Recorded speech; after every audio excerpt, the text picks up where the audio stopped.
Parthians, now in this video we are starting our question number 1 of exercise 13.2. हम अपने exercise 13.2 का question number 1 start करेंगे. Let's start our question number 1. Which of the following are in inverse proportion? हमें बताना है कि ये हमें 5 situations given है, इनमें से कौन सी इनवर्स प्रोपोर्शन की कंडीशन है. ओके, हम डिटेल में डिस्कस करेंगे कि कौन सी सिचुएशन डायरेक्ट प्रोपोर्शन की है, कौन सी सिचुएशन क्या है, इनवर्स प्रोपोर्शन की है. ओके, तो जल्दी से स्टार्ट करते हैं. फर्स्ट क्वेश्चन अपना, first part, the number of workers in a job and the time to complete the job. Okay, हमें क्या गिवन है कि एक number of workers and time to complete the job. ठीक है, इसको एग्जांपल समझने की कोशिश करते हैं. सपोज करते हैं अगर 10 वर्कर्स एक काम को 5 डेज में कर रहे हैं. 10 वर्कर्स एक काम को 5 डेज लगा लेते हैं. यहां पर मैंने आर लिख दिया, यहां पर 5 डेज में कंप्लीट कर रहे हैं. तो अगर मैं नंबर ऑफ वर्कर्स बढ़ा दूं, यानी नंबर ऑफ वर्कर्स 20 कर दूं, तो क्या काम जल्दी नहीं खत्म हो जाएगा, है ना. अगर मैंने वर्कर बढ़ा दिए तो मेरा काम हो सकता है 2 डेज में या 2.5 डेज में कंप्लीट हो जाए. ऐसा नो, तो इस क्वांटिटी को अगर मैं इंक्रीज कर रहा हूं तो मेरा टाइम क्या हो रहा है, डिक्रीज हो रहा है.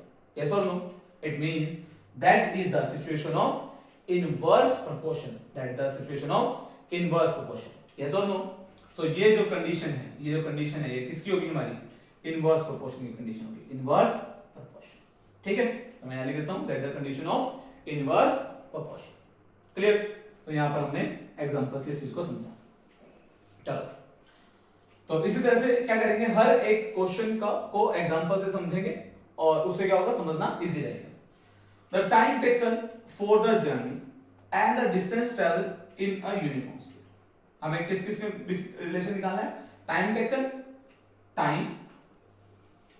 Taken for the journey and the distance travel in a uniform speed, है ना. टाइम और डिस्टेंस. ठीक. अब इसमें देखते हैं, अगर मैंने यूनिफॉर्म स्पीड से अगर 10 किलोमीटर कवर किए, सपोज करते हैं 1 आवर में 10 किलोमीटर कवर किए, तो 20 किलोमीटर करने के लिए, 20 किलोमीटर कवर करने के लिए ऑफ कोर्स मुझे क्या लगेगा, 2 आवर्स लगेंगे. ज्यादा टाइम लगेगा ना. अगर मैं सेम स्पीड से चल रहा हूं तो मुझे ज्यादा डिस्टेंस ट्रैवल करना है, तो ज्यादा डिस्टेंस ट्रैवल करने के लिए मुझे ज्यादा टाइम लगाना पड़ेगा, है ना. तो यहां पर क्या है, देखो, अगर डिस्टेंस इंक्रीज कर रहा हूं तो टाइम भी इंक्रीज हो रहा है. एक चीज को इंक्रीज करने से दूसरी चीज क्या हो रही है, इंक्रीज हो रही है. तो ये कौन सा रिलेशन होगा, डायरेक्ट प्रोपोर्शन, है ना. तो यहां पर जो सेकंड केस है ये किसका है, डायरेक्ट प्रोपोर्शन है. किसका है, डायरेक्ट प्रोपोर्शन है. एक चीज के इंक्रीज होने से दूसरी चीज भी क्या होगी, इंक्रीज होगी. That's why that the case of direct proportion and first case was of inverse proportion. So यहां तक होपफुली तुम्हें समझ आया होगा. तो जल्दी से अगले क्वेश्चन की तरफ, अगले पार्ट की तरफ मूव करते हैं. That is part number 3, area cultivated land and the crop harvested. Area cultivated land, ठीक है. कल्टीवेटेड लैंड शॉर्ट फॉर्म में लिख देता हूं, कल्टीवेटेड लैंड, और दूसरी चीज क्या है हमारा, क्रॉप हार्वेस्टेड. ठीक है. अब देखते हैं इनके बीच डायरेक्ट रिलेशन होना चाहिए या रिवर्स होना चाहिए. देखो, लैंड सपोज करते हैं हमारे पास 100 मीटर स्क्वायर और उसकी वजह से क्रॉप हार्वेस्टेड सपोज करते हैं, उसकी वजह से कितनी क्रॉप आ रही है, सपोज करते हैं 100 केजी जो हमारी क्रॉप है वहां से 100 मीटर स्क्वायर एरिया से हमें मिल रही है. तो अगर मैं लैंड इंक्रीज कर दूं, यानी 200 मीटर स्क्वायर अगर लैंड कर दूं, तो क्या मेरी जो हार्वेस्टेड क्रॉप है वो बढ़ेगी, बिल्कुल बढ़ेगी. हार्वेस्टेड क्रॉप बढ़ जाएगी, वो कितनी जाएगी, 200 केजी जाएगी.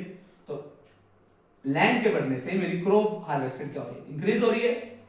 इसके इंक्रीज होने से इंक्रीज हो रही है. तो ये क्या है, डायरेक्ट रिलेशन है. तो ये किसका एग्जांपल है, डायरेक्ट प्रोपोर्शन का एग्जांपल है. ये इनवर्स प्रोपोर्शन का एग्जांपल नहीं है. ये किसका एग्जांपल है, डायरेक्ट प्रोपोर्शन का एग्जांपल है. क्लियर और नॉट. ओके, सो अगर तुम्हें ये समझ आया तो अगले क्वेश्चन पर मूव करते हैं, अगले पार्ट पर मूव करते हैं. The time taken for a fixed journey and the speed of that. Time और स्पीड, ये अभी हमने अपनी इंट्रोडक्टरी वीडियो में भी इस एग्जांपल को समझा था, है ना. तो सपोज करते हैं 20 किलोमीटर पर आवर की स्पीड से किसी डिस्टेंस को कवर करने में मुझे 1 आवर लग रहा है।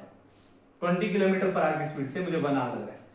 तो अगर मैंने स्पीड कम कर दी, 10 किलोमीटर पर आवर कर दी, अगर मैंने स्पीड कम कर दी तो मुझे टाइम क्या लगेगा, ज्यादा लगेगा, यानी मुझे हो सकता है 2 आवर लगे।